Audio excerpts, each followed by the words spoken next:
Okay, the recording's live. Good evening, everybody. My name is Karen, and we also have Destiny here today. We'll be teaching today's class on the fifth biochemistry class of our summer sessions. Um, it's titled Biologically Important Molecules 1, but primarily today we'll be going over amino acids and proteins. And for the next biochem class, we'll be doing carbs and fats. So, oh, admit.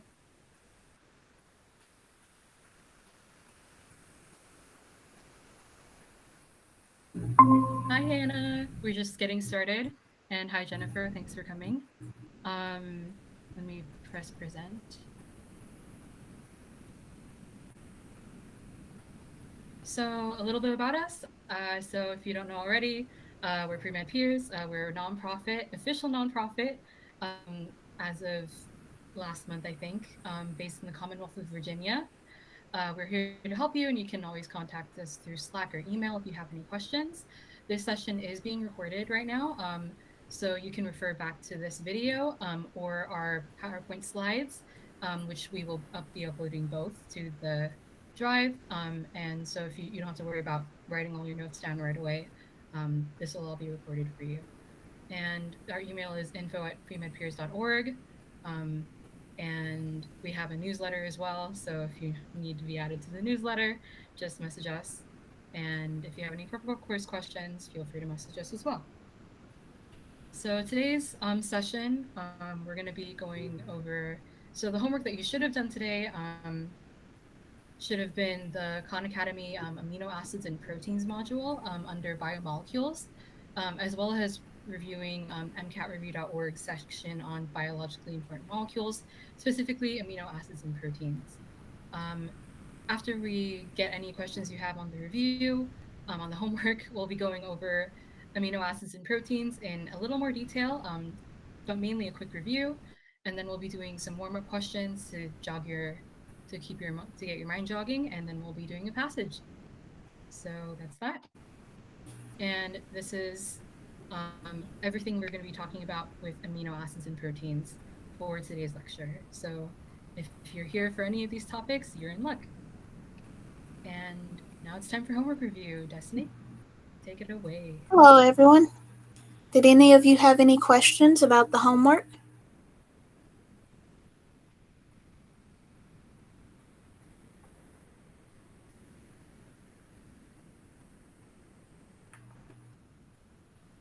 Okay, Okay. next slide, please. Okay, so there's 20 major amino acids that you need to know for the MCAT. Amino acids are considered an extremely high yield subject, which the MCAT can ask you about in a variety of ways. Know their structure, their abbreviations, and class. I recommend trying out one of the apps or games. There's a lot of them on the App Store, as well as the linked video for learning to draw each amino acid. Next slide.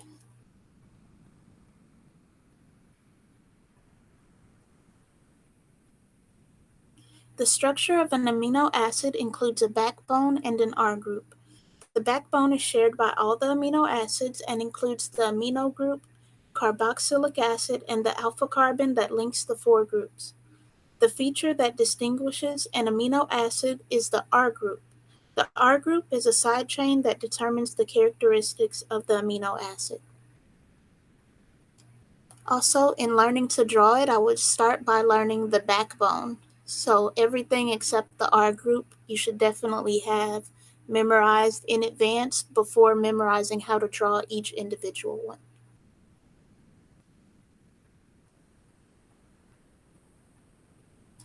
Okay, recall that if a carbon has four distinct groups, it's a chiral carbon, so think optical activity. Thus, all of our major amino acids except glycine have a chiral alpha carbon. This means that two enantiomers of each amino acid can exist, D and L. Our proteins consist of only L amino acids. All of these L amino acids except cysteine, have an S configuration.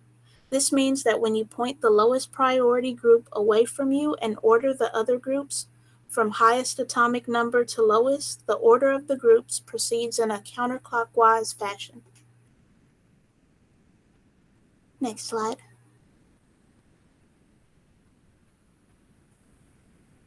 Amino acids can be charged, polar, nonpolar, or aromatic. In the case of tyrosine, it's considered both polar and aromatic. Also note that aspartate is the same as aspartic acid, and glutamic acid is also referred to as glutamate. And definitely know these classes, although a lot of them you can know yourself just by knowing the structure. Okay, next slide.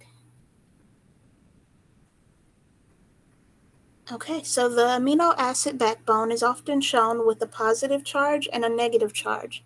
It's thus electrically neutral, and it's a molecule called a Zwitter ion, and this quality allows the amino acid to act as a Bronsted-Lowry acid or a Bronsted-Lowry base. The ability to accept or donate proteins makes them amphoteric. The charge of an amino acid depends on pH. The pH at which an amino acid is electrically neutral is called the isoelectric point. At a pH less than that of the isoelectric point, the cation form dominates. At a pH of more than that of the isoelectric point, the anion form will dominate. Next slide. pKa is the pH value at which a certain chemical species will accept or donate a proton. When pH equals pKa, one half of the acid is deprotonated. The amino and carboxyl groups of amino acids have their own pKa values, as do other groups that can accept or donate proteins, such as certain R groups. To find the pi, or isoelectric point, we would just average out these two pKa's, also known as pK1 and pK2. If we had three of them, we would only average out the two pKa's that flank the net neutral charge. Next slide. Here we have an example of that last situation with histidine. As you can see, it has four forms, and it has three pKa values. I drew this one myself. Please pardon the handwriting. So what we would do is we would look only at the pKa's of the values around the zero charge, the neutral charge. And that's what we would average out to find the isoelectric point. Next slide.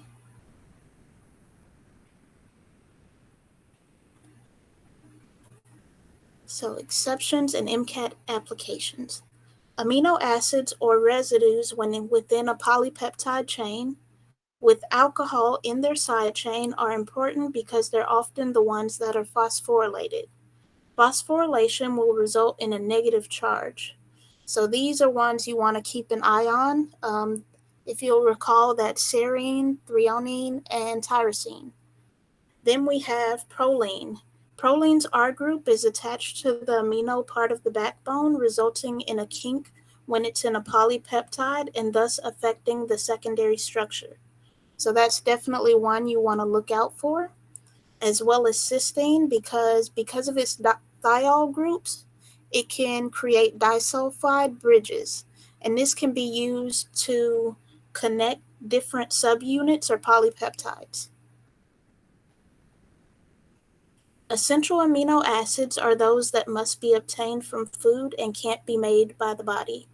Last I checked, you don't need to memorize these, but you do need to know like what an essential amino acid is. So now let's talk about amino acids and mutations. So due to a mutation, a residue may change, and this kind of scenario often shows up on the MCAT. I've seen it in a few times now.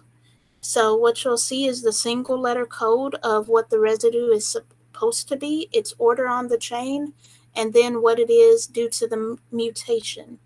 So in the example P17K, what would be the original amino acid?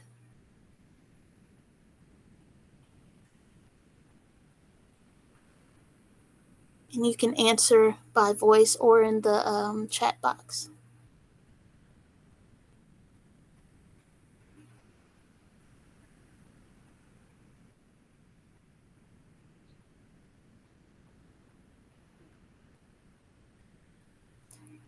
You're right on the second one. That one is tricky because you think of the first letter, and proline is P. Phenylalanine is going to be F. And then what would be the new amino acid after the mutation? Lysine. Yes. So, with this situation, this is going to be a significant change. Not only are we changing classes, but we also went over that proline, that's kind of a special amino acid because it introduces that kink.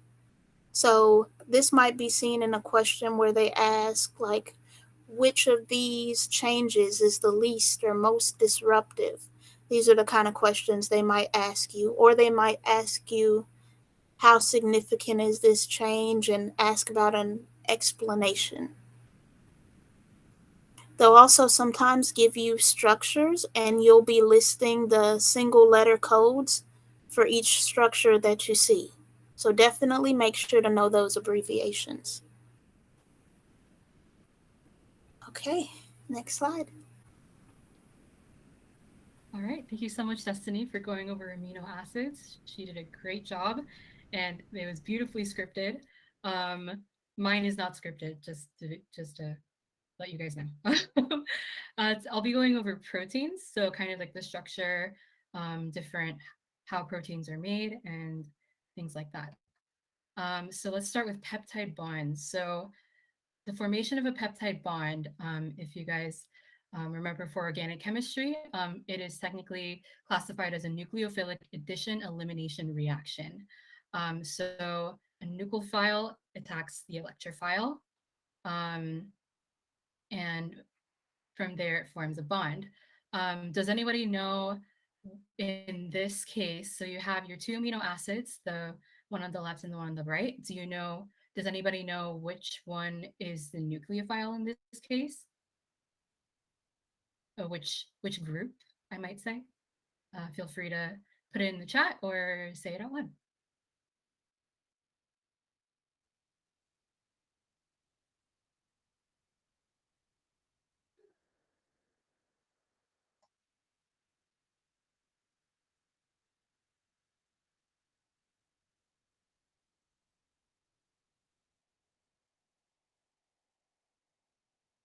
I see carboxyl group. That's a good guess.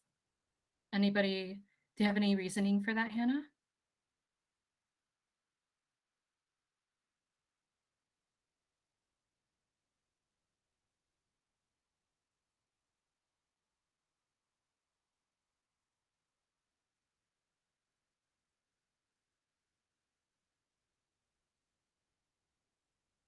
Excess of electrons and negative charge to attack.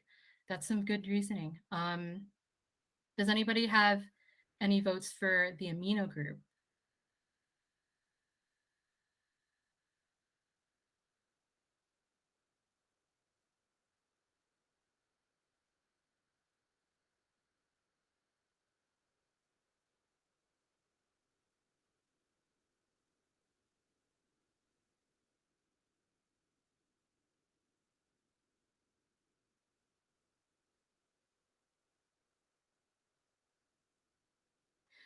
Well, if anybody has any secret votes for the amino group, then you're actually in the right. So it's actually the amino group that acts as the nucleophile in this reaction. So, and particularly the nitrogen. The nitrogens tend to be very nucleophilic in general. So what happens in this case, so you have the nitrogen and it actually goes and attacks the carbon in the carbonyl. Because of because the carbon is flanked by two oxygens, it actually pulls electron density. The oxygens are pulling the electron density towards themselves, leaving the carbon in the carbonyl kind of more electrophilic. So that's what ends up happening. You have the nucleophilic nitrogen on the amino group, goes and attacks the carbonyl carbon, which is electrophilic. And what happens is you create an amide bond. So an amide bond, if you don't know from organic chemistry, it's another concept. You have the carbonyl with the C double bond O attached to nitrogen. So that's what they mean by an amide bond, which is different from an amine bond, which involves a carbon with, or which involves kind of like more of the traditional amine group, like an NH2.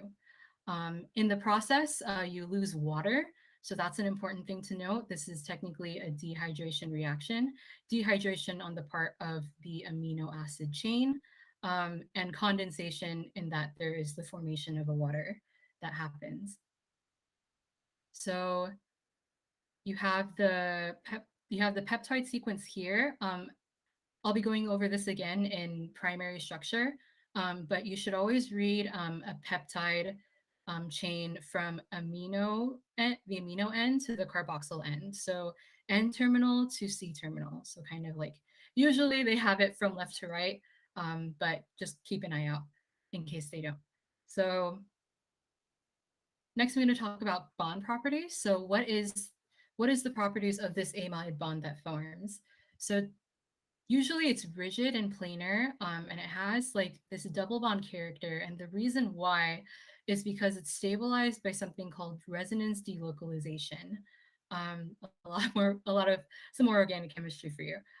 So what ends up happening, so in this resonance structure diagram I have here, you have the nitrogen in the amide bond. It has like an extra pair of electrons, because it has a total of 5 electrons in total, as you should know.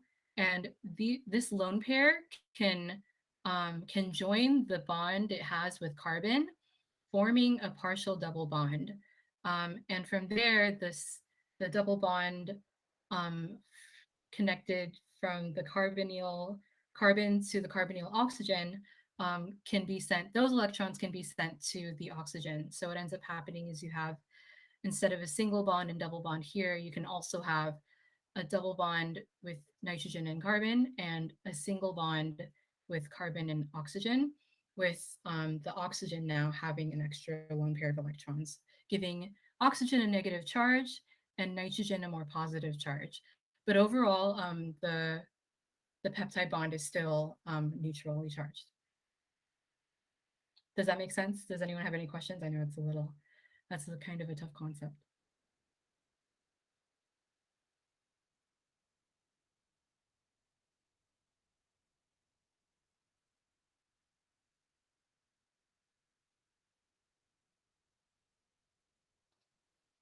If not, I'll move on to the next slide.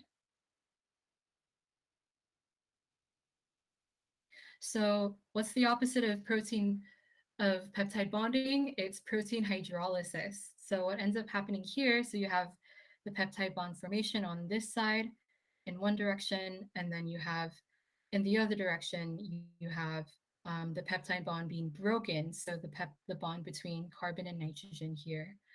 This gets broken using typically a strong base or a strong acid. Usually what happens is that again, the electrophilic carbon is targeted in such a way that the peptide bond ends up breaking. So that's kind of the general organic chemistry behind it. I won't go into too much detail this time. But something else you should know is that whenever you use a strong base or a strong acid, the breaking of the peptide is very general. It usually tends to break every peptide bond it sees, as opposed to something called proteases. Proteases is a proteolytic enzyme, so an enzyme that lyses proteins. Proteases, they kind of do the same thing. They break peptide bonds, but they tend to target specific amino acid bonds. An example would be, I know some examples I've seen on the MCAT are serine proteases, threonine proteases, proteases that cut specifically on the carboxyl end of bases. So kind of look out for when you see proteases and they kind of talk about like where they're cutting the amino acid bond, make sure to take note of that because that's very important. Um, and it'll help you kind of get the right answer. Because usually there'll be an example would be like, oh, this protease comes in on this chain that they give you. They show you the entire chain, and they tell you where the protease cuts, and they'll ask you from there, oh, for example, which strand would be the most basic or the most acidic. So that would be kind of an example. Um, and in the process, you kind of get the water specs because you're also using the water to lyse it. So you get the waters back. So in this case, you got your two H's here and the nitrogen, and then you have usually an OH on this side. So that's that. Um, so that's where the water manifests in these two amino acids. Next, I'm going to go over protein structure. There's four kinds of protein structure that you should know about. I'll be going over it in more detail in the next couple slides. But we have primary structure, which is kind of your basic amino acid sequence. Your secondary structure, where you got your coils and your little zigzags. Tertiary structure, which builds on secondary structure, and quaternary structure, which builds on tertiary structure. So it's all a big snowball. So first I'm going to go over primary and secondary structure in a little more detail. So primary structure tends to be the linear sequence of amino acids. So if you see here, you got a little strand right here. On the top right corner, you have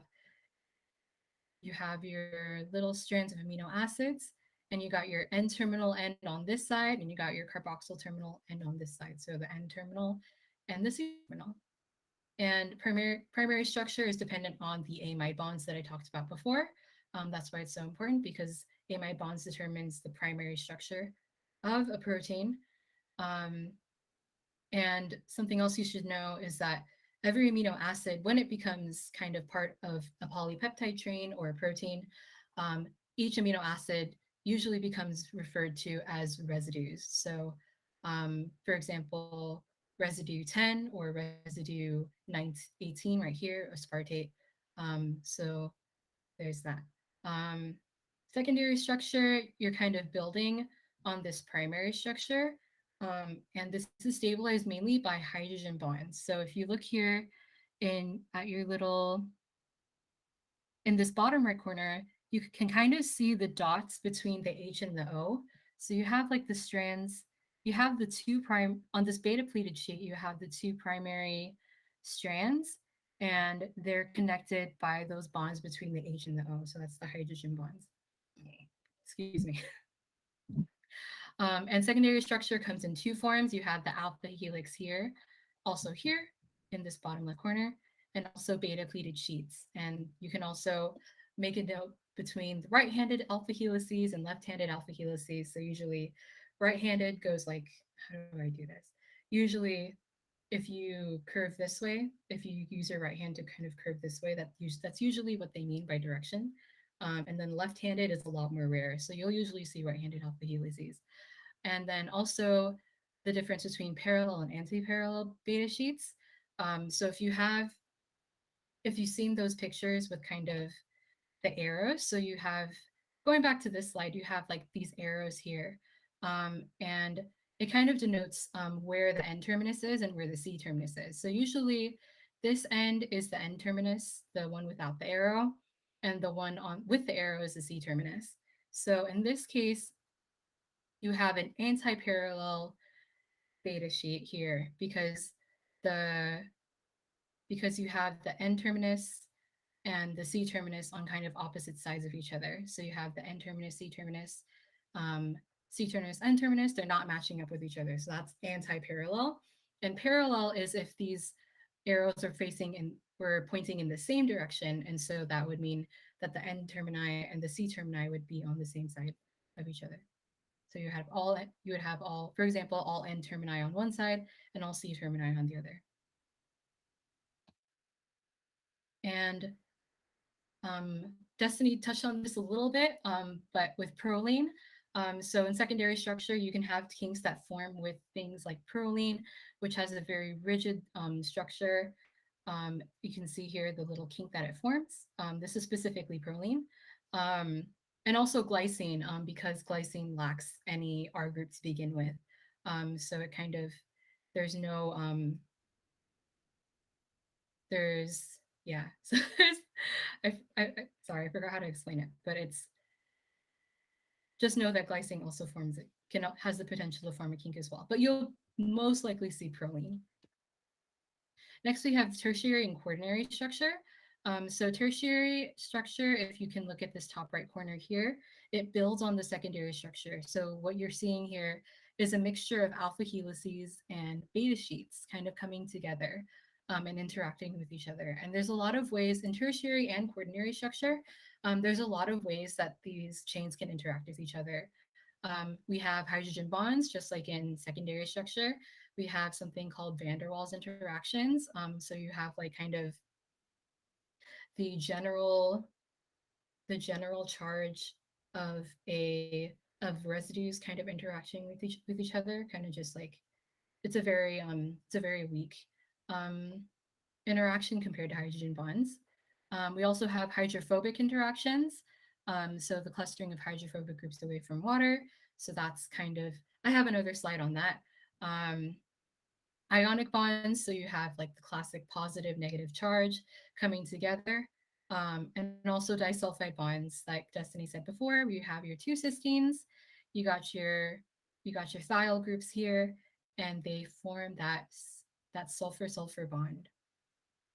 And so you can see in the top right corner as well, kind of where they point out different forces at play, such as the ionic bond here and the polar forces here as well. Quaternary structure builds on tertiary structure and forms links between protein subunits or protein domains. So if you consider a tertiary structure kind of its own subunit, you kind of have the coming together of different subunits. So um, there's different names depending on the types of um, the number of subunits that come together and also the nature of the subunits that come together. So you have your dimers here. Di is two, so dimer is two subunits. So you have your homodimer if they're the same and heterodimer if they're different. And you got your trimers for three and your tetramers for four. Also, another thing to note is that quaternary structure uses the same interactions as tertiary structure. So that's something to note as well. So that's why I kind of wrote them exactly the same. I did that on purpose. Next, we're going to go over kind of conformational stability. I'm going to focus on kind of the thermodynamic side of things. What I really want you to get out of this is that there's is to kind of identify factors that are that would stabilize the conformation of a protein and factors that would destabilize the conformation of a protein. So going into this bottom left corner, you have your little chart here, thermodynamics of protein folding, and kind of if you have the imaginary y-axis on this chart is kind of the energy, the free energy of this protein, kind of like in this chart right here as well. And you can see here things like hydrophobic effects. So when the hydrophobic residues come into the inside, this increases the stability of the protein. And so this would make the delta G, the Gibbs free energy, it would make the delta G more negative. So kind of just bring in that general chemistry knowledge and apply it to how this would work in thermodynamics of proteins. So hydrogen bonds also makes proteins more stable. So it would be a small, so here it says the enthalpy would be less than zero. And also van der Waals interaction. So anything that kind of keeps a protein together would improve the stability and would decrease the free energy required for the free energy state of this protein. And of course, entropy is kind of an obvious factor. If you have the equation in mind, delta G is equal to delta H minus D delta S. Of course, any positive entropy occurring in the protein would decrease the stability of the protein. So that's why you kind of have two these sets of factors at odds with each other. Um, but in this case, with this protein, with this theoretical protein, it would bring the protein stability to a net negative free energy, which is good. So spontaneous folding, great job.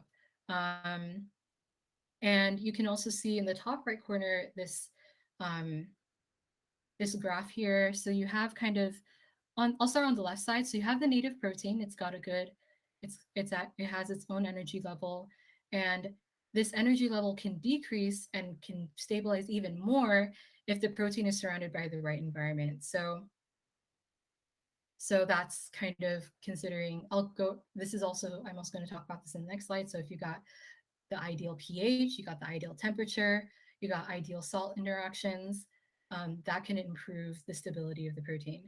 Um, and of course, you can imagine kind of a melted protein or a destabilizing protein would have a higher free energy than the native protein. So it's less stable. So a little more on denaturing and folding. I just want to go over some definitions in this slide. So folding refers to the formation of the 3D structure of a protein. And usually folding means that this protein is becoming activated. Sometimes folding it just occurs spontaneously. Sometimes it also requires something called a chaperone protein. Chaperone proteins, they help with the folding of a protein. So it's chaperoning the folding of a protein. So if that's kind of how I remember it. Misfolding is the disruption of any level of protein structure formation. So if the protein, so as the protein is forming, so I have this little picture down here of an unfolded protein in the middle, and you got the perfectly folded protein, which is functional. Great job. But if there's any way that it's misfolded, so anything if anything bad occurs at the primary, secondary, tertiary, or quaternary level of structure, so any of these structures, um, the protein will be misfolded, and it won't be functioning the way it should be. And sometimes this misfolding can actually be detrimental to the human body in a way. So an example that you'll see a lot is kind of like sickle cell anemia. So you have the misfolding of the hemoglobin protein to form kind of that crescent moon shape when it should really be a disc. And so that's really toxic. So if you know what sickle cell anemia is, that's very toxic for for patients. Um, so that's kind of the misfolding. And denaturing is kind of when you just lose that 3D structure and function. So typically it's a return to primary structure, just to the primary structure of a protein, and it inactivates the protein most of the time.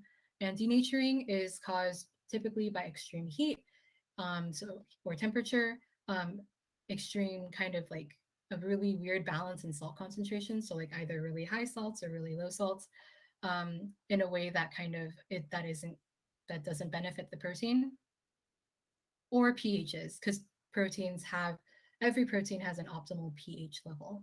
Um, so if you deviate from this pH, it'll lead to the denaturing of the protein. So I have here the tertiary structure, kind of here you got the folds with the alpha helices and the beta states. And after denaturation by adding alcohol, um, so alcohol um, would kind of change the pH of the solution. So you kind of see it unravel into the little string, into the string of primary structure.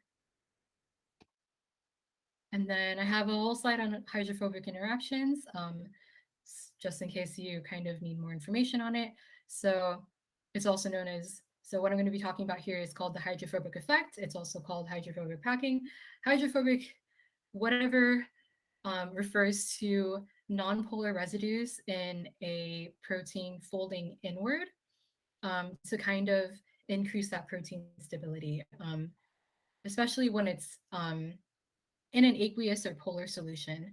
The protein will have a tendency to do that um, to kind of reduce the forces that would counteract that would go against the protein.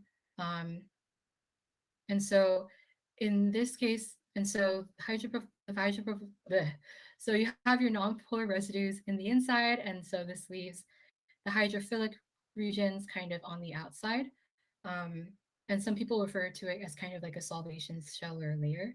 Um, and you can also see that this packing decreases the surface area of the protein. So the surface area on this side would be all of this around the polypeptide, and it would go down to just this circle, this circular surface area. So that's very good for protein stability as well. And that concludes our review of amino acids and proteins. Does anyone have any questions about content review before we move on?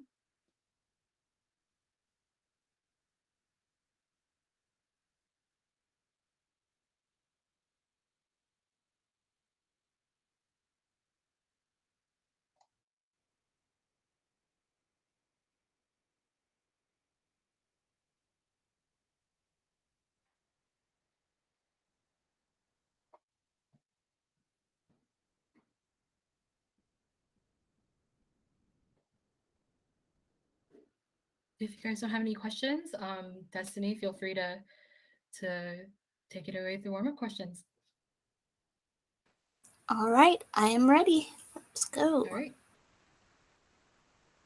Okay, first question. Which level of protein structure is stabilized primarily by hydrogen bonding? Feel free to answer out loud or put it in the chat box.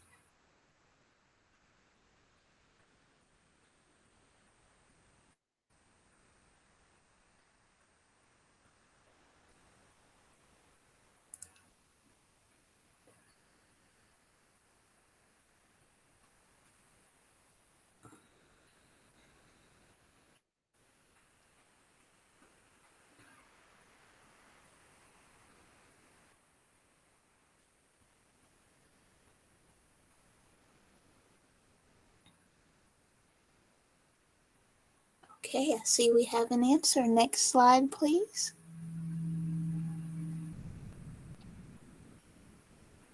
Yes, you are correct. That's part of the secondary structure.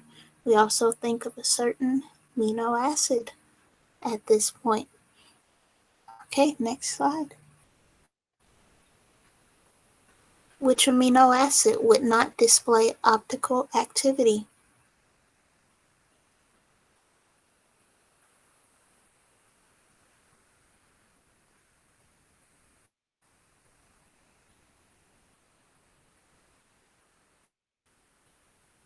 Alrighty, so I picked this one because I thought maybe it would look tricky, but really you just need to know the single letter codes and one other fact. Next slide.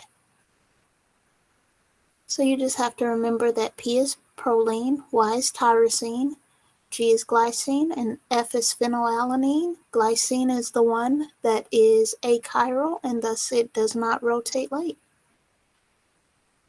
Next slide. Which of the following amino acids is considered basic?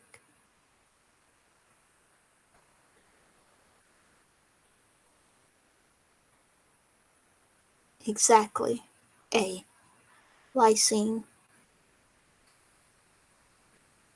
And a lot of these, you don't need to have the classes memorized for some of them. You can just look at their structures, but I do still recommend having them memorized because it can make things a little bit quicker because you're on a time limit when you're on the MCAT. Okay, that'll be it. All right. Thank you so much, Destiny. Those are great questions. And I hope you guys feel a little more prepared now for our passage. So let me send that link out to you guys.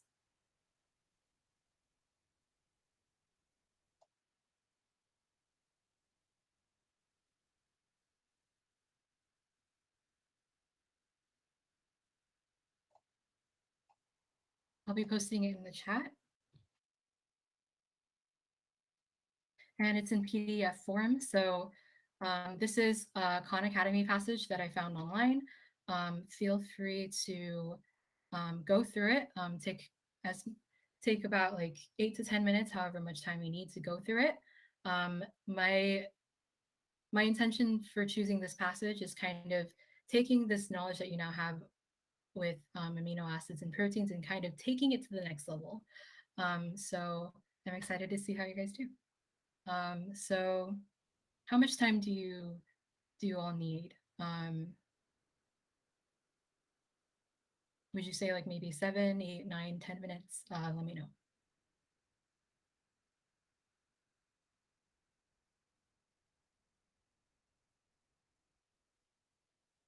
8 to 9. Sounds good. So I'll give you 9 just to be safe, and we can meet back here at 5 5:55. Is that the good math? Is that the right math? Yeah. So 5:55, and I'll give you until then. Good luck.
All right, it's time to come back to class if you're working on the passage.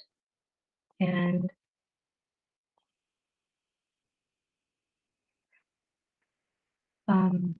what did you think of the passage? Did you think it was hard, easy, somewhere in between? Um, yeah, let me know.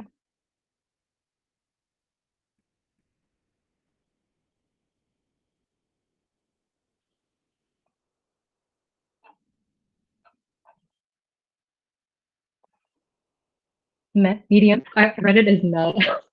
Not gonna lie, I was only going to reading the page while we were working on the. But medium, yeah, I would say I would agree with you. Um, so going over the answers, for the first answer, what did you get?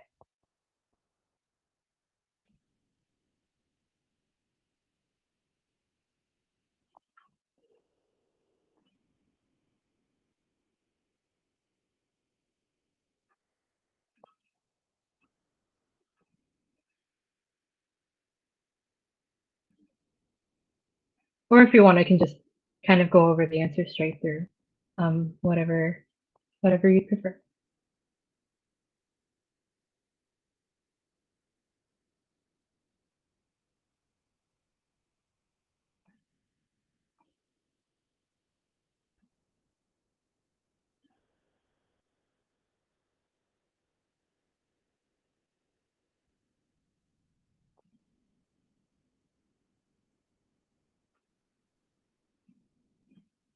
So I think I'll just go over all the answers at once.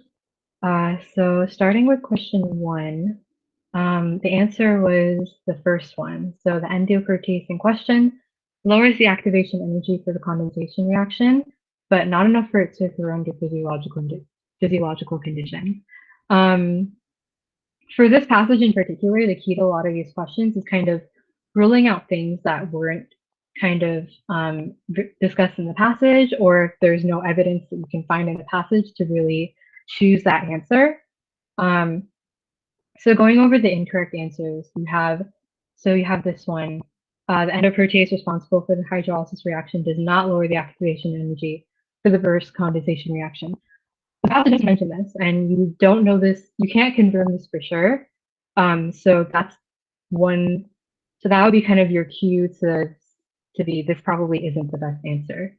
Going on to the third choice, the endoprotease responsible for the reaction undergoes a permanent alteration to its active site during the hydrolysis reaction. Did they discuss this? Did they discuss this one? I'm not sure either. Or they probably they didn't discuss this one either. So there's that one.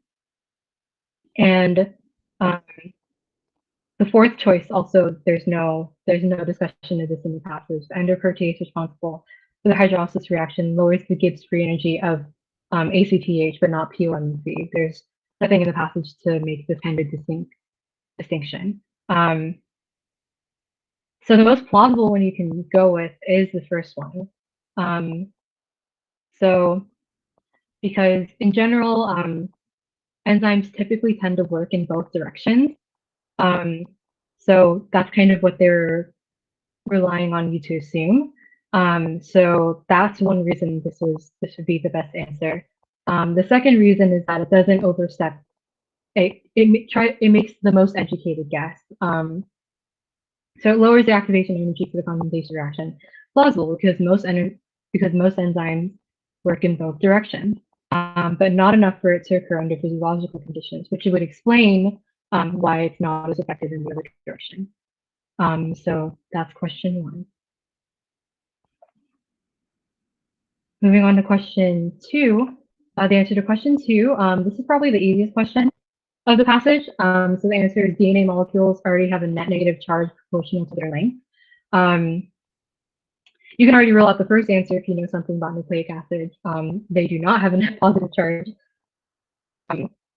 because what gives it a negative charge is the phosphates that they have that's connecting the nucleic acids together. The third choice, the pH of a solution will not alter the net charge on DNA molecules. That's not true. We know that pH does affect the charge of of anything, of proteins um, and even DNA molecules. So that's not true. Um, and the fourth choice we didn't really discuss at all in the passage. Under physiological conditions, DNA exists in its lowest oxidation state. We didn't really talk about oxidation state, and it's not really relevant to the question either. So the second choice is not only true, is both true and relevant. So that's question 2. Question 3, the answer to this one is the last one. So using a pH buffer solution ensures that SDS-bound polypeptides maintain their electrical charge. The reason why this is correct is because um, the SDS makes these polypeptides have a negative charge, and that's and by giving all the polypeptides the same charge, it is with that basis, with that foundation of having a negative charge, that you're able to focus um, on separating proteins by their molecular weight. So if you do anything to disrupt that negative charge, it kind of destroys it kind of defeats the purpose of using SDS at all. So that's why it's important to keep the pH the same um, and to keep the pH at a level that maintains that SDS polypeptide bond. Going over the incorrect answers, so you have the first one, using a pH buffered solution disrupts protein-protein interactions that occur under physiological conditions, which are not pH buffered, allowing for complete separation across the gel. A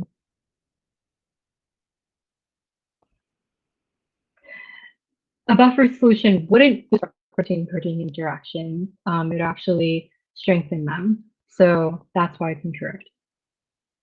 Option 2, using a pH buffered solution maintains the native conformations of the proteins being separated.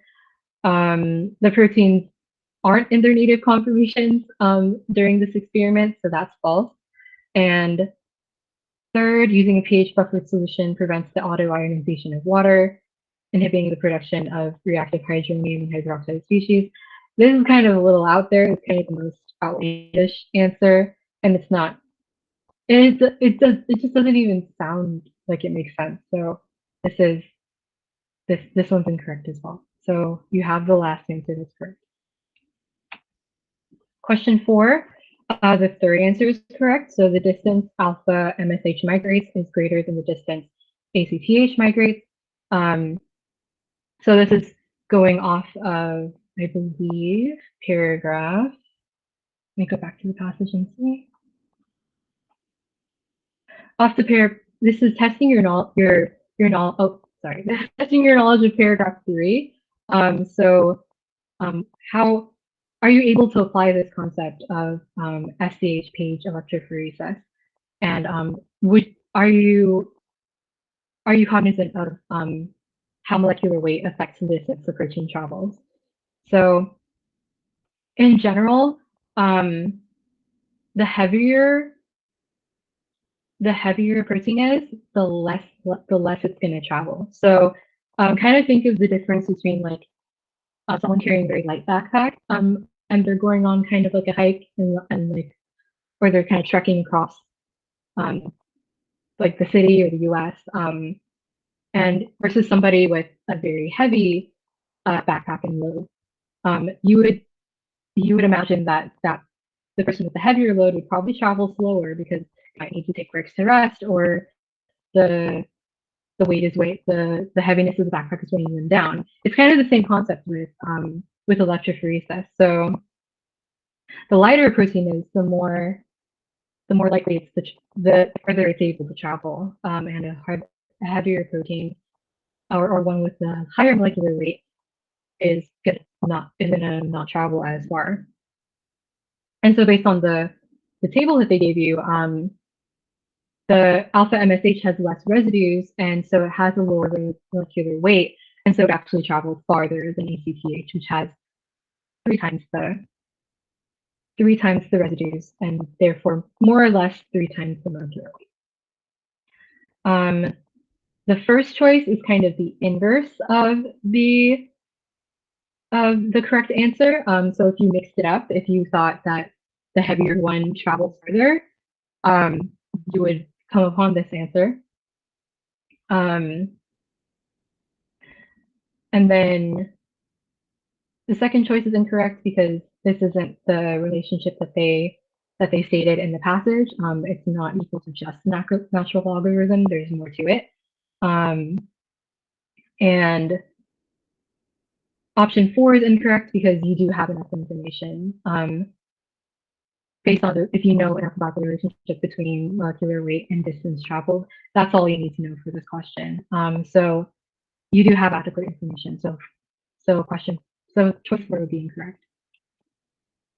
And lastly, for question five, the correct answer is the third one again. So the similarity in the amino acid sequence of ACTH and alpha MSH allows ACTH to bind alpha MSH receptors under certain conditions. This kind of has the same logic, the same tactical logic as question one. It's kind of ruling out what isn't mentioned in the passage or what wouldn't make sense based on the passage, and kind of gravitating towards um, answers that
Hi, I think she lost connection. I'll message her real quick.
Hi. I'm so sorry about that. Let me. Can you guys hear me? I can hear you. I see your audio, but I can't. Mm,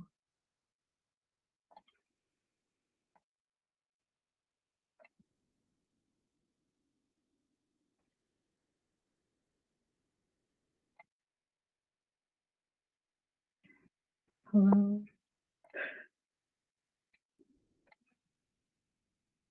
Um. Okay, you can hear me. Um. Okay. Jennifer, if you're still here.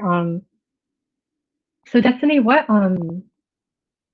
Oh, Destiny, your mic's off. I can't hear you. Uh.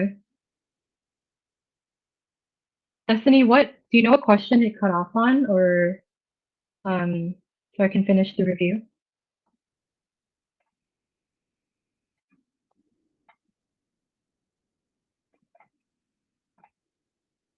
Yes, sorry, I left my mic off at first. You were on the one about the SDS page, Oh no, I can't. Oh no. and you were pretty much done with it. Just so you know, like you were kind of off of it. You were moving on. So I think you could just go to the next one, and it would be fine. Okay, I can hear you. Okay. Sorry, can you say that again?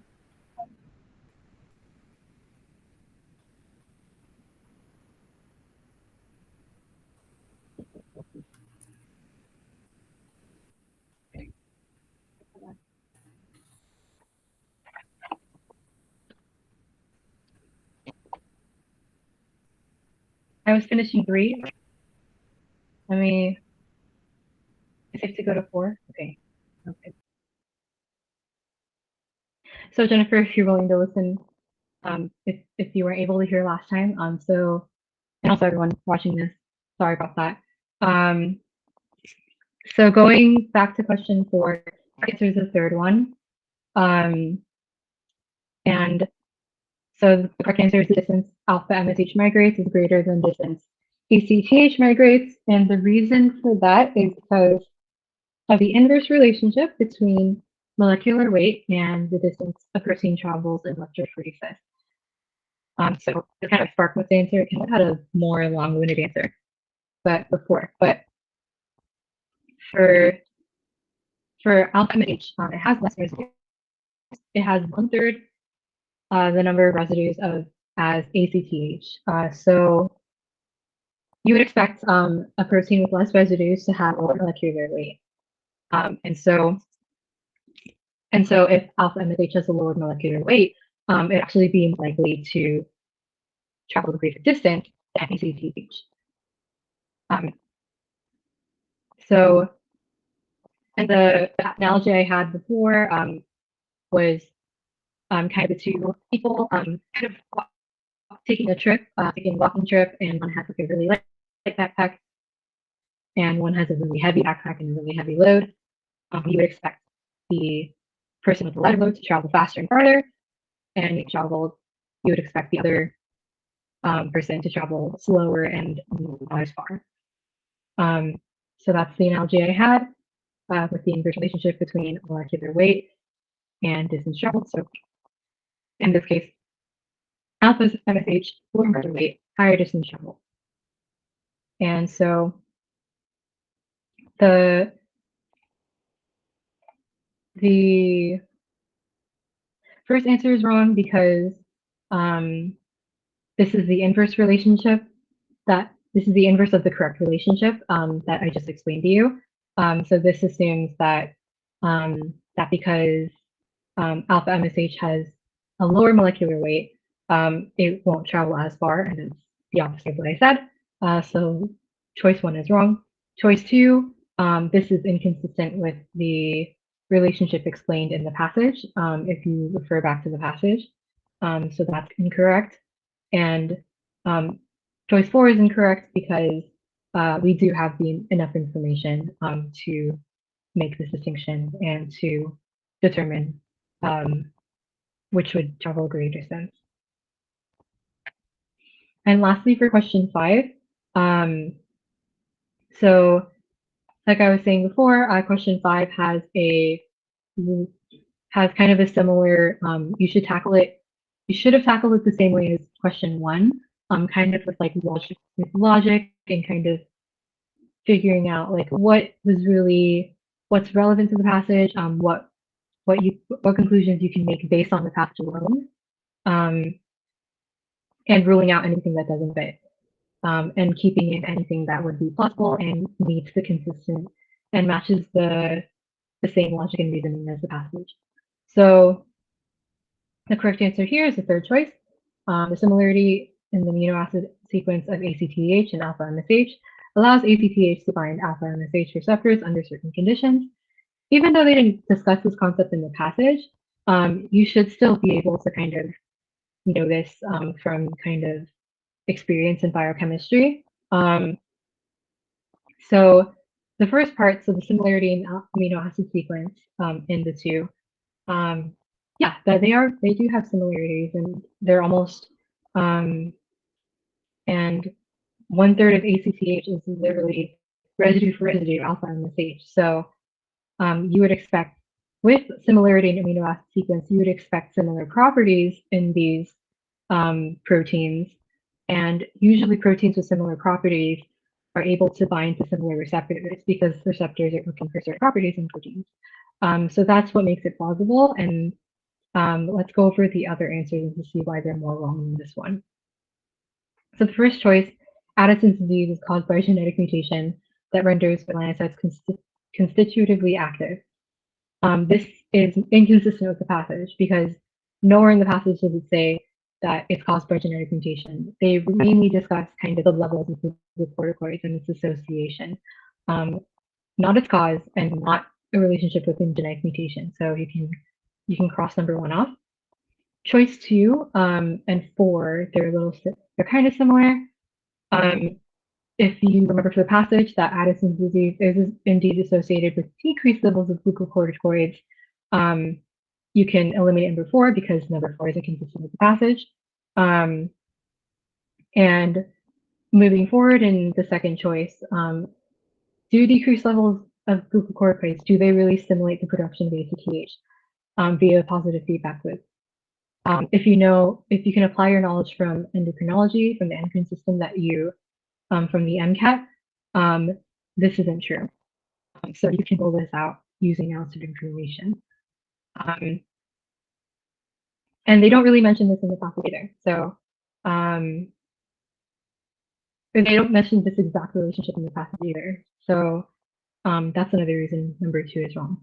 And if just a sidebar, if you're feeling a little shaky on the endocrine system, I'll be teaching part of that in our biology lecture on Thursday at 8 p.m. EST. So if you want to, I'll be going over other, we'll be going over the other systems as well, but we'll definitely be touching on the endocrine system. And with that, that concludes the review of the passage questions. And did you guys do a good job? I hope you guys got at least 3 out of 5 or 4 out of 5. That's excellent. 5 out of 5 is good. I know I didn't get a perfect score when I did this, when I found this passage. So if you got a perfect score, props to you. And yeah, Jennifer, did you do okay on this passage?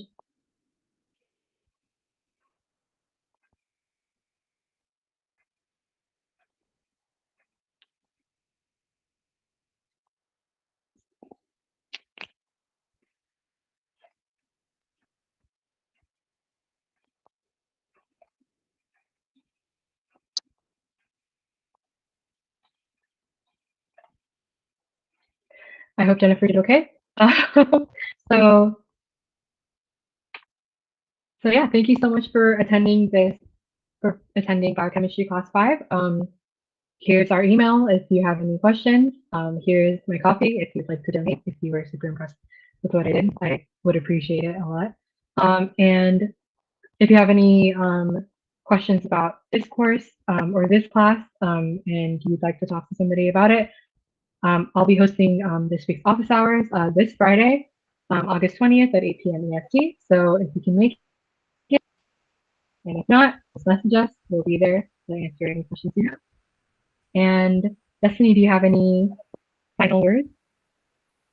Just have a great day. All right. Let me end this recording.